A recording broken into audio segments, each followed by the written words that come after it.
It's important to note how effective and impactful this culture has been to generations of youth across the planet. Although it did start here in the South Bronx, New York City, it soon permeated across the globe and affected people in similar ways, where it's almost created parallel universes. I know for me, it's the culture that kept me from the dark side of the streets and gave me purpose and gave me hope through creativity and expression. And while these things are taking place here in the States, there are things that are taking place elsewhere. As the years go by, the same people that influenced us influence people in Germany, Europe, Asia, Africa. The same thing about that intangible feel, that vibe that the culture creates that motivated us, motivates people in Antarctica, the Netherlands, Canada, South America, Africa. You know, truth be told, Neil deGrasse Tyson came up here, astrophysicist, and said all things started in Africa. Yes. All ethnicities, I don't care what you are, what you claim, you trace it back, it all started in Africa. So I thought it'd only be fitting that we have one of the guys that started the careers, inspired the careers, motivated a lot of careers through hip-hop in Africa. And he came to join us today, ladies and gentlemen. Some folks know him from Toomey and the Volume. We know him as Stogie T, all the way from Africa, here on Sway in the Morning, Shade 4 or 5. Welcome to one and only Stogie T. Hey, you. Hey, you. All right, okay. How's that, man? Yeah, that was good. That was real good. You known for those. You know, well, I try to make it right, man, and it's coming from the heart. There's no, no script here, just my notes, but my notes don't have anything to do with my intros. And having you here, in the past couple of years, I've been doing this outreach, and I've had a lot of people from different countries come by the show, or we play their music. And one of the things I found, a common denominator in the stories from all the artists that have come here, whether it's AKA or whether it's Casper Noivest, or if it's Questa, if it's Nasty C, if it's your name always comes up in conversation. Why is that, man? Who is Stogie T, man? Stogie T is Tumi Molekani. Maybe it's because I'm an old head. I don't know. I was here before all of them. I think we're a big part of the formative stages of this thing in the continent. I give you a timeline. Hip hop started, at least in South Africa. It was in Cape Town. Cape Town's the cultural hub of hip hop in South Africa. You have the b-boying, the graffiti, the MCing, all that, right? And we're from Johannesburg, so Johannesburg is more of a metropolis like New York, right? And it's more commercial. It's more, we the ones that burn the CDs. We the ones that, had that whole thing going. The industry of hip hop was in Johannesburg. Exactly. Okay. And there was this place called Le Club, which is like an afternoon nightclub, right? It'll start at 6, at 12 in the afternoon and end at 6, right? Young people there. And, it was literally just hip hop, but everyone would stay for that last 30 minutes at the end, because that's when the open mic set was, So that's where you had the squatter camps, you had Pro Kid, God bless his soul, Pro Kid, man, Pro Kid. And I need you to tell, because I posted something about Pro Kid, and you guys had a big celebration after his demise, and he was important to the history of hip hop. Incredibly important. I mean, so hip hop generally in South Africa, it was adopted by a privileged kind of class, as in because we could speak English. You understand what I'm saying? So Pro Kid, what he did is he shifted it from like the English speaking to more to the hood, and the reason he was accepted all over the country is because of his skill set. We all of us had to embrace him because his skill set was incredible. So he's a very, very important artist. Where I'm from, and was part of that kind of starting and building this thing, So yeah, I mean, from that, you know, I mean, I toured the globe. I toured, you know, and I had a label. I put artists on. Okay, so you speed now. Let me slow you down. Don't worry, I got you. I got you. What year the club? What was that? Was that popping? The club is like 98, 97, 98. 97, 98. Yeah. And then from that, you got popular. Yeah, from that, it was, you know, just your name, right? Your name rings from the freestyles, from the you know, open mic sessions, and a big jump or something that happened that kind of brought the hip hop to the mainstream was Squatter Camp, which is a big hip hop group back home.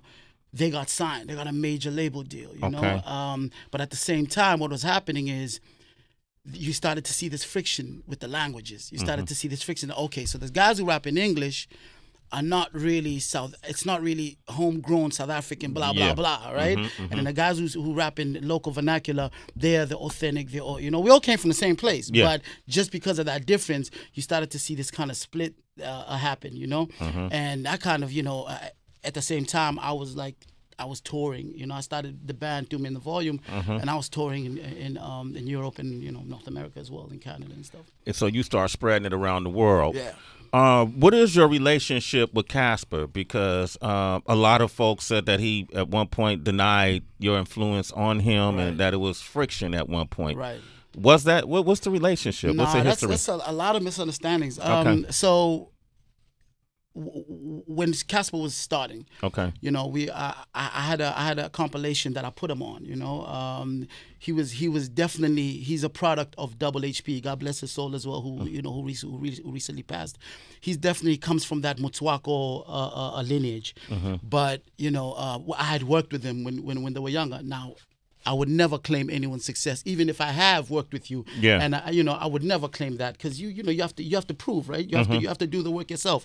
So I'd mentioned that. I just mentioned that, yo, I'd worked with a lot of these guys, and he thought I said, yo, I created you. So then you know, then the backlash, he was like, yo, man, you didn't create me, you know. And I was like, yo, that's not what I was saying though. But you know, I mean, yo, I have the utmost respect for Casper Nyovest, you know, and AKA and what these artists are doing today, because they have taken it to places where we would never imagine, man. You know what I mean? I mean, they're filling stadiums. They you know, hip hop is not even the biggest genre in South Africa, but they're doing this, you know, stuff that is eclipsing artists in bigger genres like gospel and stuff, you know. So that how can you not commend that? I mean, you know, I'm a product of being put on, bro, you know. And I was just carrying on tradition, you know. Okay, so there's no friction, no beef at all. Okay, cool. You changed your name. I did. What made you change your name? Just time, you know. I'd been doing, so I was at the band Doomy in the Volume for a while, and then, you know, when the band ended, you know, I just went with, you know, Doomy, and it was for me, it was like just the name Doomy in the Volume, right? It represented something that I felt like, yo, I'm not there anymore. I started that thing when I was 19, 20. You know, I'm in my mid-30s now, right? So I was like, yo, I'm not there anymore, right? What I want to do is kind of, I want to be a repository. I want to represent all my people's stories, encompass all of their stories. You know what I mean? Because usually they'd be like, okay, he's a conscious rapper. When you start talking about, you know, bad bitches in the club, when you start talking about wanting to get it, success, and when you start talking about, it's like, yo, people go, yo, this is not Doomy though. This is not the, you know what I mean? Yeah. So I was like, no. I wanted to literally be deliberate about it and say, look, I'm purposefully doing this so that I can represent a lot more. I'm not saying I still talk about, you know, my mom's as a soldier, you know, and I'm going through a seizure. I still talk about, you know, but I want to talk about it all. Well, I felt that, you know, sometimes your legacy can be a prison. You know what I mean? Where it's like people go, oh, yo, you feel me? Yeah. And so I was just like, nah, I'm, you know. You wanted to change things. You wanted to pivot and show more sides of yourself, and the name Toomey kind of locked you in and pigeonholed you into a box. But you talk about you said you still bring up your mom and your parents. They were exiled? Yeah, so I was born in Tanzania because my mom and dad kind of had to flee. They were involved in the struggle. And Tanzania was kind of like called a non-frontline state. It was like a little safer to have the camps there, you know. Whereas Mozambique and Zambia was, you know, it was too close to home, right? So that's where they'd have the camp. So that's where I was born, and I pretty much lived in my mom's suitcase all of my life, you know, until we came back home. You know, it was like 12, 13, you know. So that's, you know, like exile, really. Why were they exiled? They I mean, they had to run away. So okay, but for what? What were they? What happened? What did they do? I'm not sure if I can say it yet. Because of how it might be received over there. Yeah. I'm not sure if I can say it yet. Okay. Keep him protected. That respect. Okay, I won't get you thrown in jail. Y'all still dealing with that, huh? Well, I mean, look, I mean, look, it's a country with an incredibly dark and tumultuous history, man. You know, and you know, some of those things have to come out the right way. You don't want to just, you know what I mean? Yeah. Just be, you know, so. Yeah. I was reading something, and I believe it's in South Africa, where a lot of folks are asking for the land back that the white folks had owned and through apartheid. And so now the indigenous folks are like, okay, that's over. We want our land back. Right. Am I saying this correctly, or what's going on over there? Yeah, I mean, yo. Can you talk about this? I can. Of course. All right. No, look, you're talking about a country where the majority is, you know, 70%, 80% black. Yeah. Black Africans, right? Black South Africans. And they own 3% of the economy, right? Yeah. And, you know, you're talking about a very, very minute minority that owns the majority of the wealth in South Africa. And, you know, so there are programs in South Africa to kind of redress or address this issue, right? Focused on, you know, redistribution of wealth, redistribution of land, you know, and yeah, it's ongoing. And because our population is also very young, you know, it's like 70% youth, you know, between under 35. So it's gonna be militant. It's gonna be energized. You know, some of those conversations are gonna be a lot. There's gonna be a lot less decorum about them. You know what I mean? So you kind of catch that. You know, those young folks ain't having it. You know, when I have Nasty C up here, I feel like I'm getting a good insight on the mentality of a younger person in South Africa. Right. You know, I'm sure you saw the interview. I did. We talked about racism. He's like, man, I can't really say I experienced that. When you look at his social media, man, this dude is aiming for the sky, and he's getting he's winning. You know, he's selling a lot of music, he's spreading a lot of love. He's a very successful young businessman.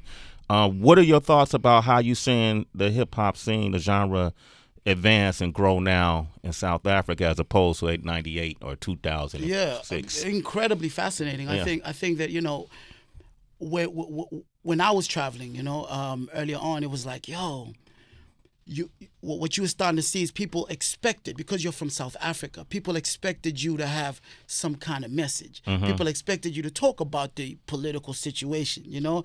People would question, why are you rapping in English? Why is there a little thing to your accent? All that stuff, you know. And, you know, you know, you roll with it, and you explain that, yo, we're not one monolithic thing, you know. It's like people are different, you know. But with Nasty C, what you're starting to see is, you know, a complete rejection of that, of saying, yo, because his name is Ngobo, right? That's enough. Yeah, that's enough. You know, he's gonna represent his experience, how he lives. I mean, people, you know, there was a little bit of backlash about that. Him saying, "Yo, I've never experienced racism." People going, "What? What do you mean? He doesn't know what racism is." You know, back home. You know, and I was like, "Yo, but that's his experience. That's his experience." And isn't that what we're trying to achieve? Right? You know what I mean? You want your kids not to go through the same shit? That's it. Yeah, you know. Okay, man. Stogie T is here. The new mixtape is Honey and Pain. Yeah. We're gonna come back and play. I'm gonna play some music real quick, and we'll come back with some more questions and see if he flew all the way from Africa with no bars, or did he bring bars? We're gonna play this song "Pretty Flowers," and it's featuring Questa, who's a good friend of ours, on J Marley. And Mags. Okay, and this is off the new mixtape. You can get it everywhere now. Yep. Honey and Pain. You got to see the video. They look like straight bosses at a table, slicing bread and meat. Sway the Morning, Shade 45. Stogie T is here. His social media is at Stogie_T on Instagram and Tumi Mulekani everywhere else. So that's STOGIE_T. We got Jeff on the line from Seattle. Good morning, Jeff. Hey, Jeff. Hey, what's up, Sway? Everybody, good morning. Good morning. Good morning. Say hello to Stogie T. Hey. Yeah, good morning, Stogie. It's good Peace. to meet you. I never heard your music before, so this is good. Thank you. What's up, Jeff? Yeah, so I just want to say I've traveled the world. I'm a poor kid from Seattle. I don't necessarily relate to a lot of the messaging in hip hop these days. But traveling the world and seeing how hip hop is kind of bridged cultures, and I understand the messaging that hip hop's bringing, and I think your music's doing the same. And I just wanted to shout it out and let you know I appreciate it. That's what's up, man. Well, make sure you follow him, Jeff. You got to hear this album. It's pretty dope. Yeah, absolutely. Okay, thank you. A citizen. It's Sway in the morning. Stogie, I'm really appreciating your story and your music. I went to South Africa, to both Cape Town and Johannesburg. It was one of the most momentous experiences of my life. Apartheid, I've always been interested in the way that it was handled with the Truth and Reconciliation Committee. And I've wondered in modern days if there is a major mental health campaign happening in South Africa the way it's happening over here in the United States, especially when we have more conversations about racism, what happened systemically throughout the generations, how it's affected us internally. Mental health becomes front and center of conversation. Is that happening at all? Suicide prevention, anything of that? Wow. I mean, there are obviously, amazing question, by the way. There are broad kind of programs in general, right, for, kids in abusive homes, that kind of thing. But that doesn't speak to what you're talking about. That's a very specific thing. I think there are different sides to the response to what happened with the Truth and Reconciliation Commission. Some people would say, look, it's important to just start to bring out these stories, because these things were hidden. All these things were in the dark. They were in the shadows. And when you have that thing, and they pretty much incentivized people to come and tell the truth, because they'd say, yo, you won't serve this much, we'll be lenient on your sentence, and this. But other people would say, look, complete justice and complete, you need a count and be punished, and you know what I mean, and serve some kind of, for the society to go forward or whatever. And beyond that, you need to start to heal these kind of cultures of violence that still kind of persist, and it's difficult to say. The reason I say your question is incredible is because we're kind of dealing with that now, where incredible artist in South Africa just recently died, Double HP, Hip Hop Pantula, and and they're citing mental issues, and mental health issues, and it's only kind of coming to the fore for us, we're starting to address this. So hopefully it kind of spurs a movement that kind of starts to address these things. Maybe that's something you'll spearhead, Stogie T. Put that in a conversation. Yo, I'd love to. Yeah. Tracy will fly over, just so you know. Hell yeah. Stogie, let me ask you, because you have some people who they label some artists, if they speak about social issues or injustice or political things, that they're kind of the backpack or intelligent conscious rappers. And then you have people who just talk about whatever random bullshit, the clubs, the bitches, the money, and all that stuff, and they're just labeled as rap. But with regards to how you were saying, there's certain things you can't talk about, whether it's in an interview or just even in rap, with regards to Africa. How do you navigate things that you want to talk about that relate to you that actually happened, and so you can spread awareness versus just rapping about random shit? Okay. Well, no. I didn't mean to say that there's stuff I cannot talk about. I was just specifically talking about that one issue. Why your parents got exiled. That's it. But generally, so the whole reason I even went with Stogie T, right? Stogie is another name for a cigar, and typically a cigar is takes about 7 years to craft this thing, right? They still make it the same way they used to make it, 50 years ago, whatever, right? And to me, I that resonates with me, that idea of craft, but also a cigar represents high class. It also represents the workers, right? It represents the people who make these things, the working class, the Fidel Castros, and that's what I want. I want this thing to encompass, to kind of be like, yo, it covers the whole spectrum of humanity, up, down, high, low. You know what I mean? Like, and honey and pain. Yeah, you know, honey and pain. That's I like it. That's the name of the mixtape. So I talk about everything, bro, and I want to. So a lot of people, we tend to, like, even in the States, people clump regions together, the West Coast, the East Coast. Even on the West Coast, LA is the same as Oakland, which is not. And, no. And I'll ask you about a Nigerian artist or a Tanzanian artist or someone, WizKid, who is totally different from. Yeah. What are the differences? Well, I mean, so WizKid, Davido, and them, they make like Afro beats, right? Yeah. Which is more dancier. It's kind of, honestly, akin to Kwaito. Okay. Akin more to Kwaito, so it's more, it's like dance music, and with regard to like AKA, a Casper, they would be MCs. Those are rappers, you know what I mean? Okay. So, and the form that the rules we follow are very specific. Okay. As you know. Yeah. So I think that would be the diff. But again, they're nice little niches or pockets of music that exist. I mean, Afrobeats is very new as well, just like the kind of it blowing up globally. So it's really beautiful to see people embrace something that is homegrown, and that's a beautiful thing. Man, you could be teaching lectures at a university if you like to, man, just on the history of music and hip hop in South Africa and beyond. And one of the things you said that stood out to me, man, it's a difference between that and being an MC. Ooh. And there's rules to being an MC. And when you step into the Valley of the Hyenas, the only rules you have, Stogie T, is you got to bring bars. Yeah. Okay. Stogie T, South Africa's finest. Sway in the morning, honey and pain.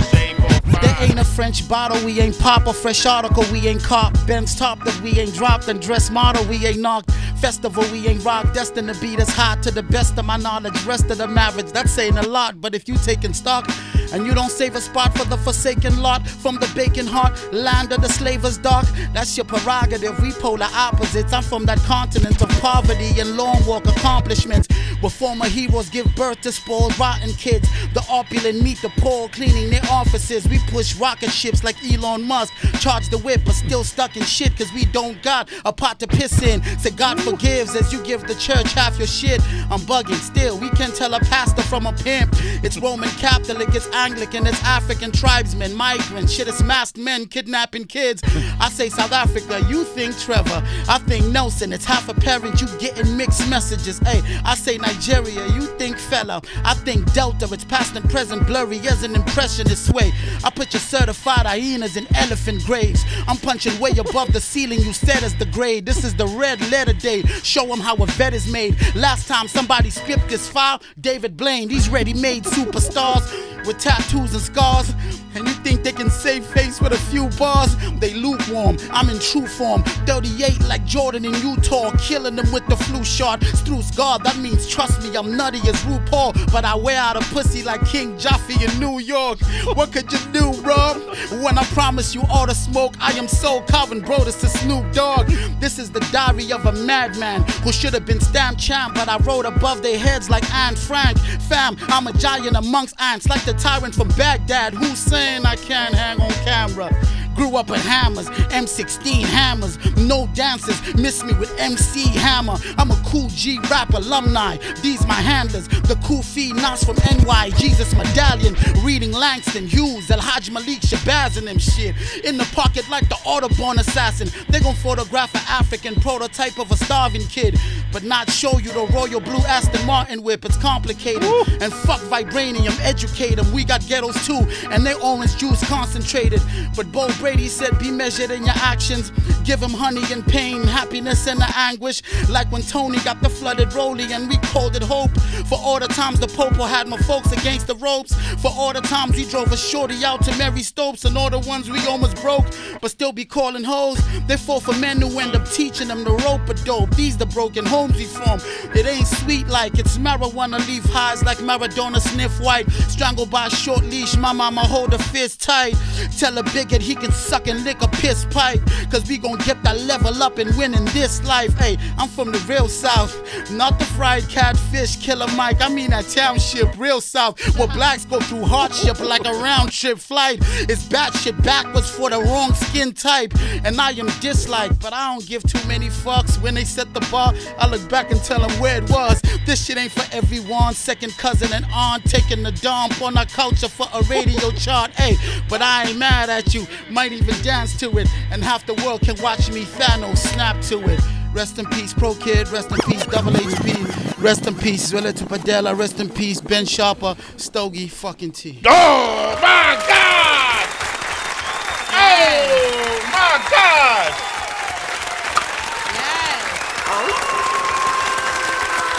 We got a hyena up in here!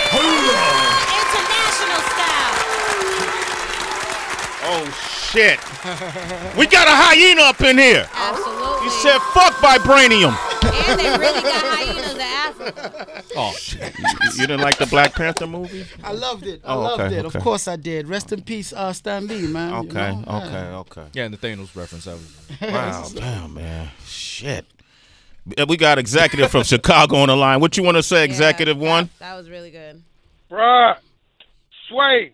Yeah. Sway. Man, I listen to you every day, bruh. Shout out to the whole crew. Man, dude is fine. He brought it. Thank you, man. You're a citizen. Buy his project. Appreciate it. Honey and Pain. You know, Ryan Coogler is from Oakland, where I'm from, who wrote the movie. Okay, cool, I man. see the parallels, Black Panther, the Black Panthers. I see all that. It's all that. I see all that. People liked it over there, right? Of course, come on, man. Of course. That you had this was trippy. You had us who had an indigenous culture dress, you know, like fictional African culture, which is amazing. You know, it's like full circle shit. You know, Full it's circle, amazing. right. Yeah. All right, Miss Stogie T, ladies and gentlemen, get the project, Honey and Pain. You did that, son. You're a real hyena. Hell yeah. No. What you say about the hyenas? You said you'll eat the. What you say about the hyena? You said something in there about the Put your hyenas. certified hyenas and elephant graves. Yeah. Wow, damn, man. Stogie T, ladies and gentlemen. Appreciate you, homie. Boom. Thank you, sir. Bucket list. Real bucket list shit, man. There Real it is, bucket man. list shit. You are an institution. Thank you, everyone here, man, for having me. We get a lot of love from South Africa.